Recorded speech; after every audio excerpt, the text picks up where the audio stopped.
Bonjour à tous, j'espère que vous allez bien. On se retrouve aujourd'hui pour une nouvelle vidéo qui va pas être très longue parce que je pense que je vous en aurai déjà parlé d'ici là.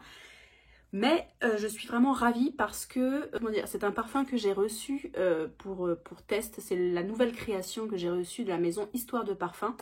Et il faut savoir qu'Histoire de Parfum et moi, c'est une longue histoire parce que je pense que c'est l'une des toutes premières maisons de niche que j'ai découverte il y a 10-12 ans. Je l'ai découvert complètement par hasard en allant au Louvre. Vous savez, dans le carrousel du Louvre, il y a plein de boutiques et la marque Histoire de Parfum avait créé un parfum pour le musée du Louvre. L'occurrence, c'est le 7753, c'est en hommage à Mona Lisa. Et j'étais tombée sur les parfums proposés. Et j'avais eu un énorme coup de cœur pour l'une de leurs créations qui est 1804. 1804, je vous en ai déjà parlé un petit peu à chaque fois que je le voyais en boutique. Je vous disais, voilà, si vous aimez les odeurs un peu fruitées, un peu exotiques, un peu qui sentent vraiment l'ananas, je vous conseillerais d'aller sentir celui-ci parce que c'est pour moi je suis pas du tout parfum fruité, j'aime Trésor de Lancôme parce que c'est avant tout des souvenirs émotionnels et j'aime 1804 parce que c'est un parfum vraiment exotique mais très classe, je veux dire très luxe, très fin, voilà, c'est le fruit par excellence pour moi. Voilà, donc 1804, je n'ai pas la bouteille mais je l'ai ressenti récemment grâce au kit d'échantillons que j'ai reçu. Vraiment, je m'en suis pas lassée. Je pense que je le rachèterai certainement un jour, ça c'est sûr, pour l'avoir dans ma collection et parce que des fois on a envie vraiment, quand il fait bien froid, de quelque chose d'un peu régressif et d'un peu exotique. Pourquoi j'ai mis 1804 aussi? Parce que c'est un parfum qui a été créé avec l'image de George Sand. George Sand aussi, c'est une longue histoire pour moi. C'est d'ailleurs le seul tatouage que j'ai sur moi est en rapport avec George Sand. Voilà, donc c'est une artiste, un écrivain que j'aime énormément et une femme aussi précurseur voilà, de tous ces pensées féminisme et de l'indépendance. Donc je trouve que 1804 est un parfum qui aurait très bien pu correspondre à sa personnalité. Et voilà, donc la particularité d'Histoire de Parfum, c'est que vous avez plusieurs collections, plusieurs gammes et justement moi en recevant le kit d'échantillons complet j'ai pu voir que les gammes s'étaient agrandies.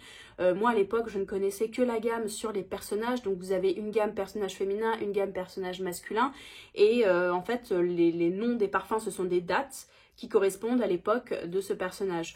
Donc vous avez, dans les femmes, vous avez George Sand, vous avez Mata Hari, vous avez l'impératrice Eugénie, qui est d'ailleurs un de mes parfums que j'ai beaucoup aimé dans la découverte. Vous avez Mona Lisa, et puis vous avez dans les personnages masculins, vous avez Casanova, vous avez Jules Verne. Et après, vous avez des parfums un peu d'ambiance sur la fête des Lumières. Vous en avez un qui s'appelle 1889 et qui est sur le Moulin Rouge. Et si vous aimez un peu les odeurs de boudoir avec un peu de fumée, un peu de rouge à lèvres, je pense que c'est quelque chose qui peut vous plaire.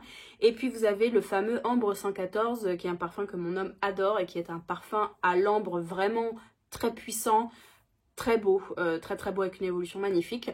Donc Histoire des Parfums, voilà, c'est une maison que j'aime beaucoup. Elle a été créée dans les années 2000 par Gérard Gislin qui est le nez derrière toutes ces créations. Et voilà, donc quand j'ai été en contact avec la marque, justement, qui voulait présenter son nouveau parfum, je te fais un coucou Lamia si tu regardes la vidéo, parce que ça m'a fait beaucoup rire. On m'a demandé si, enfin, Lamia m'a un peu expliqué tout le projet du parfum, et elle m'a dit, est-ce que ça peut vous plaire? Et je t'ai dit, non mais je crois qu'il est fait pour moi ce parfum. Je l'avais pas senti à l'époque.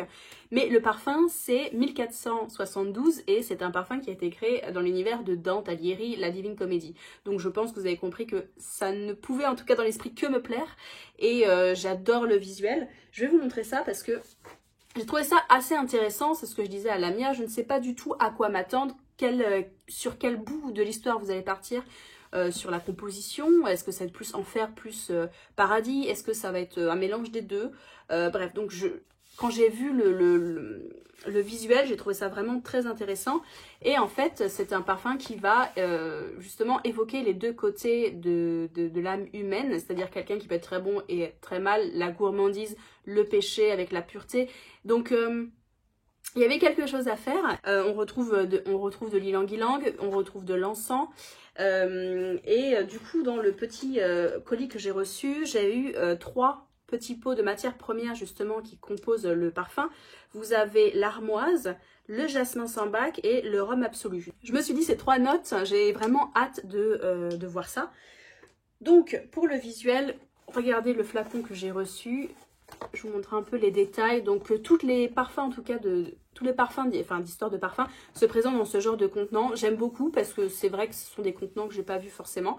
Et j'avais vraiment, vraiment hâte de tester cet hommage à la Divine Comédie qui est pour moi... voilà. Je pense qu'en termes d'histoire, si j'avais pu créer un parfum, je serais partie par là. Voilà, donc ça se présente comme ceci.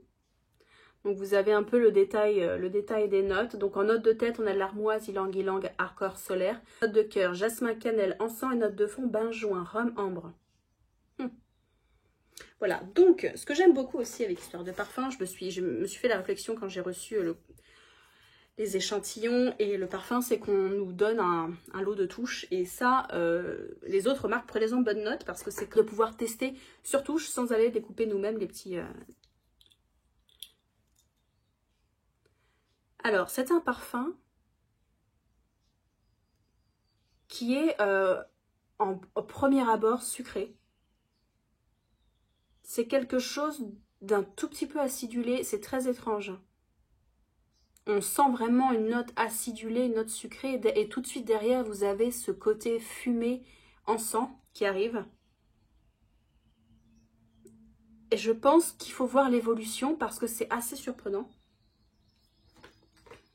Je l'ai déjà testé hein, sur peau et c'est vrai qu'au fur et à mesure de la journée, il se rappelle à nous et il a une très belle évolution.